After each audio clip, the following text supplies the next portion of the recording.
पापा जी, आपको शर्म नहीं आती? इस उम्र में चोरी करते हुए। आज दिवाली के मौके पर जब सभी वृद्धा दोस्त एक दूसरे को दिवाली विश कर रहे थे तो अचानक किशोर जी फूट फूट कर रो पड़े, क्योंकि उन्हें अपने घर की याद आ गई थी। आती भी क्यों ना, अभी वृद्धा आश्रम आए 1 ही महीना तो हुआ था किशोर जी को। सारे वृद्ध लोग ने आज पहली बार किशोर जी के मुंह से रोने की आवाज सुनी थी, क्योंकि किशोर जी जब से यहाँ आए थे बस खोए खोए से रहते, किसी से बात तक नहीं करते थे। उन्हें रोता देख सभी उनके पास आकर उन्हें सांत्वना देने लगे। प्रशांत जी, जो किशोर जी की उम्र के ही होंगे, वो बोले, भाई किशोर, तुम वृद्धाश्रम कैसे पहुँचे? आज किशोर जी ने भी अपने दिल में छुपे सारे राज सभी के सामने रख दिए। वो बोले, मेरी पत्नी बिमला का 1 वर्ष पूर्व निधन हो गया। उसके बाद मैं भी नौकरी से रिटायर हो गया और पूरे दिन घर पर रहने लगा। एक दिन मेरी बहू ने मुझे 300 रुपए दिए और बोली, दूध और सब्जी ले आओ। मेरा पोता मोनू भी मेरे साथ चलने की जिद करने लगा, तो मैंने उसे भी अपने साथ ले लिया। रास्ते में मोनू के जिद करने पर मैंने उसे आइसक्रीम खिला दी। आइसक्रीम खाने के बाद मोनू बोला, दादाजी, मम्मा को मत बताना वरना वो मुझे मारेंगी। एक बार भी मेरे आइसक्रीम खाने पर भी मम्मा मुझे बहुत मारा था, इसीलिए आपको मेरी कसम मम्मा को मत बताना। मैं भी पोते से हंसते हुए बोला, नहीं बताऊंगा बेटा, तेरा दादा तुझे क्या एक आइसक्रीम नहीं दिला सकता? दूध और सब्जियां लेकर हम घर पहुंचे और बचे हुए पैसे मैंने वापस बहू सुधा को दे दिए। थोड़ी देर बाद सुधा चिल्ला कर बोली, पापा जी, इसमें से 30 रुपए कहाँ गए? मोनू की वजह से मैं चुप रहा। फिर सुधा बोली, पापा जी, आपको शर्म नहीं आती इस उम्र में चोरी करते हुए? उसने तुरंत मेरे बेटे पंकज को फोन किया और बोली, अब तो तुम्हारे पापा चोरी भी करने लगे हैं। पंकज, मैं तो तुम्हें पहले भी कहती थी कि कभी किचन में लड्डू के डिब्बे में से लड्डू गायब हो जाता है तो कभी पैसे। मुझे इन पर पहले से ही शक था, जो आज यकीन में साबित हो चुका है। बस तुम अभी की अभी घर आओ और इन्हें वृद्धा आश्रम रखाओ, वरना इनकी संगत में मेरा बेटा मोनू भी इनके जैसा हो जाएगा।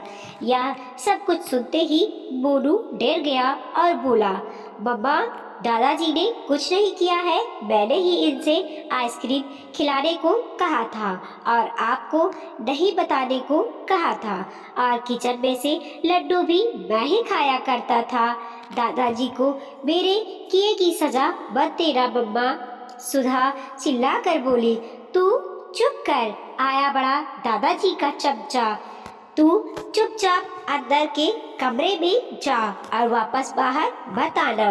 सच्चाई जानने के बाद भी सुधा पर कोई फर्क ना पड़ा और पंकज के घर आते ही उसने हंगामा मचा दिया कि वो मुझे वृद्धा आश्रम छोड़ आए, वरना मैं उनके बेटे मोनू को बिगाड़ दूंगा।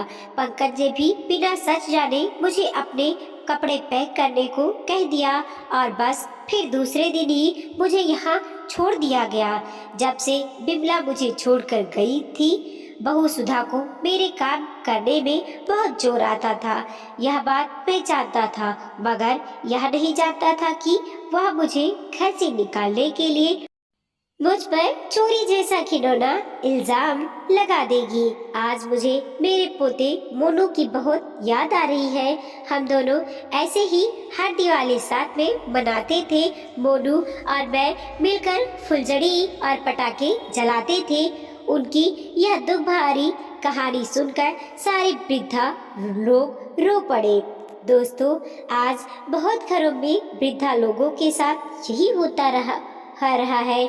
घर में पोता पोती को बिगाड़ने का इल्जाम बेटे बहू बूढ़े लोगों पर लगा देते हैं, जबकि सच तो यह है कि वो बेचारे तो अपने पोते पोतियों से बहुत प्यार करते हैं, क्योंकि अक्सर सूद से प्यारा प्याज होता है। यह उनका पोते पोतियों के प्रति प्यार होता है। जीवन साथी की जगह कोई नहीं ले सकता। प्रभा आज छोले बना रही थी बेटी के पसंद के। बेटी ने बड़े चाव से कहा था, माँ एकदम वैसे ही बनाना जैसे पापा को पसंद थे। खाने की मेज पर छोले के ढोंगे को देखकर उसकी प्रतिक्रिया थी, माँ क्या हो गया है आपको? ना तो वैसा रंग है और ना ही खुशबू। पापा का डर नहीं रहा आपको? जैसे तैसे निपटा दिया आपने, है ना? बेटी की बात 16 आने सच थी, इसीलिए मुस्कुराते हुए खाना परोसने लगी प्रभा। पहला कौर मुंह में डालते ही लगा। सामने बैठे प्रश्नवाचक नजरों से पति देख रहे हैं उसे। उफ, कितनी जिद्दोजहद करती थी प्रभा। सुबह से रात तक एक खाना पकाने में थोड़ा सा स्वाद इधर से उधर हुआ या रंग में फीका दिखाई दिया तो झट से बोल देते कि भूख नहीं है। खाना सिर्फ 2 रोटी ही तो होता था, पर खाने से कोई समझौता नहीं करते थे सुमित। बेटी भी बिल्कुल पापा पर ही गई थी। सुमित जाते जाते मानो उसके हाथों का स्वाद भी लेते गए। अब तो कुछ भी बना लो, कोई फर्क ही नहीं पड़ता। टोकने वाला जो चला गया। दुर्गा पूजा का शुभ आरंभ बाहर के खाने से होता था। सुमित का बिना बिल की परवाह किए बच्चों को उनकी मनपसंद रेस्टोरेंट में लेकर जाकर बड़े खुश होते थे। वो प्रभा का दिमाग खराब होता था। बेवजह की बेफिजूल खर्ची देखकर जब वह उन्हें टोकती तो यही कहते, अरे हम इन्हीं के लिए तो क्या कर रहे हैं? मेरे बच्चों को राजाओं की ठाठ से पालूंगा मैं, तुम मुंह मत बनाया करो। बचपन की सुखद स्मृतियां ही सारी जिंदगी खुशियां देती है। प्रभा ने उत्तर एक बाप को निश्चित होकर बच्चों के ऊपर खर्च करते देखती, साथ ही देखती उस पिता की आंखों में अपार संतोष। आज बेटे और बेटी ने मिलकर उसे रेस्टोरेंट में प्रभा को ले जाने की योजना बनाई थी। काफी समय से बाहर नहीं गई थी प्रभा। जाते समय भी बेटी ने पापा की पसंद के हिसाब से तैयार होने को कहा। अब तो कुछ भी पहन लो एक ही सा लगता है।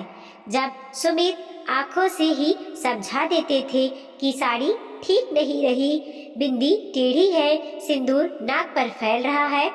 बच्चों के साथ अपनी मनपसंद टेबल पर बैठते ही सुमित की उपस्थिति का आभास होने लगा। बेटे ने मेनू कार्ड प्रभा के हाथ में देकर कहा, माँ जो खाना हो ऑर्डर कर दो। प्रभा कभी भी कहाँ ऑर्डर करती थी। सुमित ही मेनू कार्ड देखकर उसके चेहरे को पढ़कर वही चीज मंगवाते थे जो वह खाना चाहती थी। प्रभा ने बेटे से ही ऑर्डर करने के लिए कहा। अचानक टेबल पर रखे वास पर नजर डालते ही प्रभा ने वेटर को बुलाया और कहा, वो लिली के फूलों वाली वास कहाँ गया? यहाँ तो यही नहीं रहता था पहले। वेटर ने चकित होकर कहा, मैम 2 साल हुए उस वास को बदले। ओह, प्रभा जी को खुद पर ही गुस्सा आया। यह रेस्टोरेंट है, उसका घर थोड़ी है। खाना खत्म होने से पहले बेटी मीठा मंगवाने की जिद की। प्रभा ने आयतन इमरती मंगवाई। वेटर फिर बोला, मैम कोविड के बाद से इमरती नहीं बनती यहाँ अब। पेस्ट्री या केक मिल सकता है। प्रभा बड़ी मुश्किल से अपने आंसू रोक पाई। बच्चे क्या सोचेंगे, माँ अभी भी इतनी चटोरी है। पान वाला वही था अभी तक अपनी दुकान के साथ। प्रभा ने इस बार उससे बात नहीं की, मन ही नहीं हुआ। सुमित हमेशा 2 पान एक्स्ट्रा बंधवाते थे और पैसे भी ज्यादा देते थे इसे। घर आकर बेटे ने पूछा, माँ तुमने इतना खोई खोई क्यों थी आज? मन ही नहीं था खाने पर, पेट भी नहीं भरा होगा तुम्हारा। पहले तो कितना शौक से खाती थी।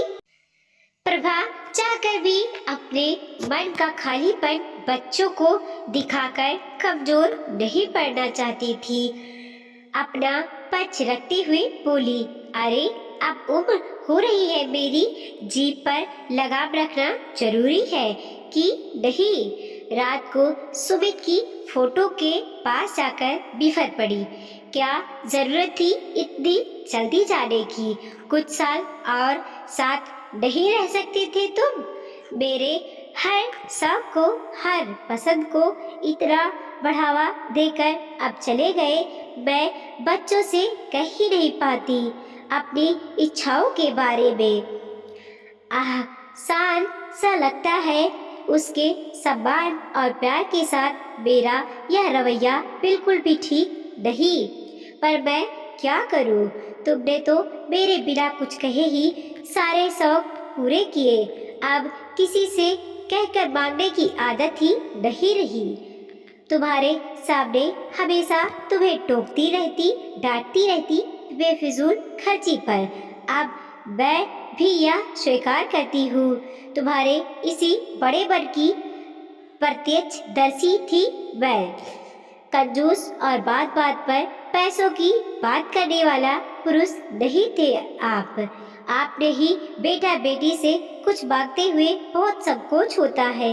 तुम्हें पता है, ग्रीन गार्डन वाले ने अपना हुलिया ही बदल ही दिया है। वो लिली वाला वास हटा दिया है और तो और अब इमरती भी नहीं बनती वहाँ। बस पर्दों का रंग भी हरा कर दिया गया है। बिल्कुल भी अच्छा नहीं लगता। पान वाला रघु अभी वही दुकान लगाता है। पता नहीं क्यों अब पान खाने का मन भी नहीं करता है। तुम गए तो ऐसा गए कि मेरे सारे शौक स्वाद लेकर ही चले गए। तुम्हारे सामने कभी बोल नहीं पाई, पर अब कहती हूँ, तुम ठीक कहते थे। जीवन साथी की जगह कोई नहीं ले सकता। खून के रिश्ते से बड़ा जन्मों का रिश्ता होता है।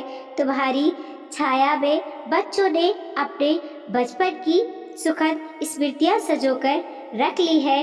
तुम्हारी तरह तुम्हारे बच्चे भी बिल नहीं देखते, मुझे हमेशा खुश रखने की कोशिश करते हैं। मैं उनसे तो नहीं कह सकती ना कि जीवन साथी के ना होने का दुख कोई नहीं बांट सकता, यहाँ तक कि अपनी औलाद भी नहीं। प्रभा बोलती जा रही थी और गालों पर आंसू ढुलक रहे थे। तभी गर्दन पर गर्म बूंदों का स्पर्श महसूस हुआ। पीछे बेटी खड़ी थी, पीछे से गाले में बाहें डालकर वह भी रो रही थी। बेटियां सहज ही अनुभव कर पाती हैं माँ के अंतर्मन की पीड़ा। वीडियो को लाइक कीजिए, कमेंट कीजिए और अपने दोस्तों के साथ जरूर शेयर कीजिए। चैनल पर नए हैं तो प्लीज़ सब्सक्राइब कीजिए और देखते रहिए मोटिवेशनल स्टोरी।